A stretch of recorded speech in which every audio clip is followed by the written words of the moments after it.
Hello दोस्तों, Paytm का एक नया ऐप आया है, पेटीएम फर्स्ट गेम्स, जिसमें आप घर बैठे गेम खेलकर लाखों रुपए कमा सकते हैं। इसमें हमारा referral code DB Live use करके आप तत्काल 50 रुपए का बोनस भी पा सकते हैं। लिंक को डाउनलोड करने के लिए आप हमारे डिस्क्रिप्शन बॉक्स में जाइए, गेम खेलिए, पैसे कमाइए। बिहार में चुनाव सरगर्मियां तेज हैं, लेकिन बिहार एनडीए में एलजेपी लगातार जेडीयू से नाराज है। चिराग पासवान और सीएम नीतीश कुमार के बीच सीटों के बंटवारे को लेकर नाराजगी है।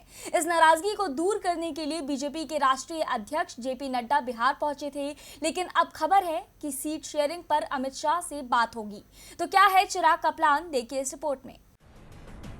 बिहार में एनडीए में एलजेपी लगातार सीएम नीतीश कुमार पर ही हमलावर है। चिराग और नीतीश के बीच सब कुछ ठीक नहीं चल रहा है। मसला है सीट शेयरिंग का, जिस पर चिराग तेवर अपनाए हुए हैं। इसी बीच शनिवार को बीजेपी के राष्ट्रीय अध्यक्ष जेपी नड्डा पटना पहुंचे और उन्होंने नीतीश कुमार से मुलाकात की, लेकिन सीट शेयरिंग पर कोई बात नहीं बनी। आपको बता दें कि चिराग पासवान जेडीयू से 40 से ज्यादा सीटें चाहते हैं, लेकिन जेडीयू 20 से 25 सीटें ही देने को तैयार है, जिसके बाद चिराग पासवान ने 143 सीटों पर दावा ठोक दिया। इसी बीच चिराग ने 16 सितंबर को एलजेपी के सभी सांसदों की बैठक बुलाई है।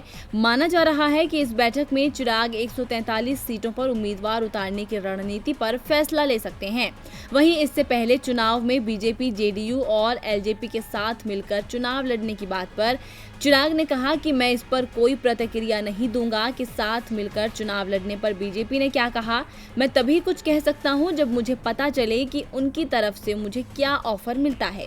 अभी तक इस बारे में कोई बातचीत नहीं हुई है। हालांकि इसी के साथ चिराग पासवान ने ये भी बताया कि बिहार में सीट शेयरिंग के मसले पर उनकी गृह मंत्री अमित शाह से बातचीत हुई है और जल्द ही मुलाकात भी होगी।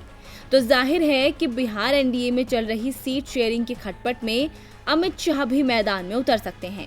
ऐसे में देखना दिलचस्प होगा कि 16 सितंबर को होने वाली एलजेपी की अहम बैठक या फिर अमित शाह से मुलाकात होना, दोनों में से कौन सीट शेयरिंग का मुद्दा सुलझा पाएगा।